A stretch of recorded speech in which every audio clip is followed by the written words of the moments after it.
The gentleman from Kentucky is recognized for 5 minutes. Thank you, Mr. Chairman.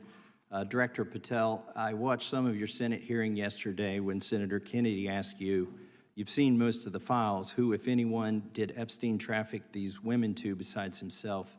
You replied, according to the transcript, there is no credible information that he trafficked them to anyone else. You also said somewhere in the hearing and here today that the problem is that the case files are constrained by limited search warrants from 2006 to 2007 and that the non-prosecution agreement hamstrung future investigations. Those constraints only apply to Southern District of Florida. They do not apply to Southern District of New York, the location of the 2019 sex trafficking indictment, which produced many things, including a series of FD 302 documents.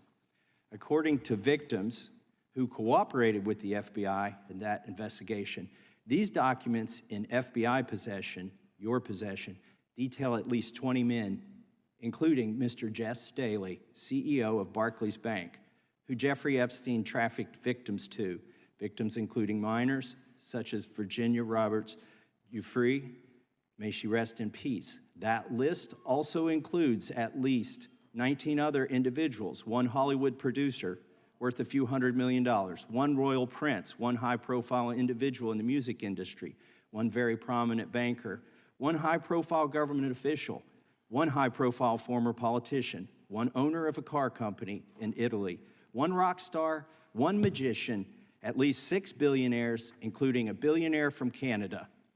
We know these people exist in the FBI files, the files that you control. I don't know exactly who they are, but the FBI does. Have you launched any investigations into any of these people, and have you seen these 302 documents? Sir, I have asked my FBI agents to review the entirety of the Epstein files and bring forth any credible information, and we're working with Congress not only to divulge that information and produce it to you, but any investigations that arise from any credible investigation will be brought. There have been no new materials brought to me launching a new indictment. So is the loophole here, or is it your assertion that these victims aren't credible, that the 302s maybe didn't produce credible statements that rise to a probable cause?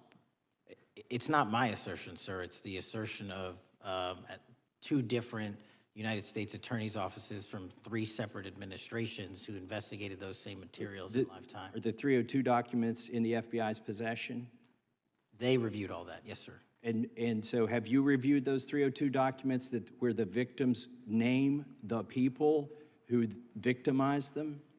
If I personally know, but the FBI has. So how can you sit here and in front of the Senate and say there are no names?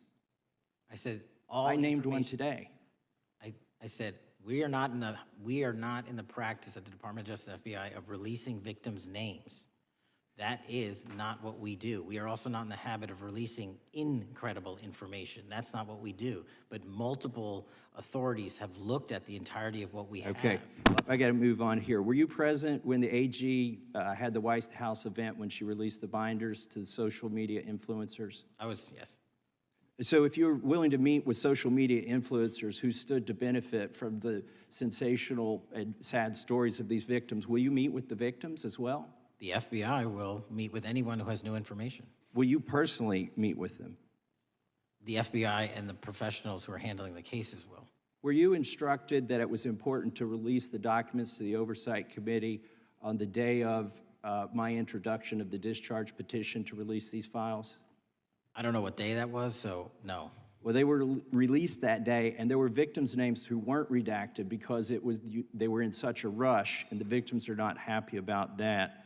Gentleman from Kentucky is recognized for unanimous consent.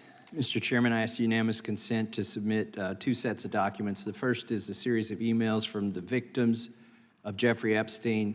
They are making FOIA requests to get their own FBI files and not having any success. So I want to bring attention to that by submitting that to the record.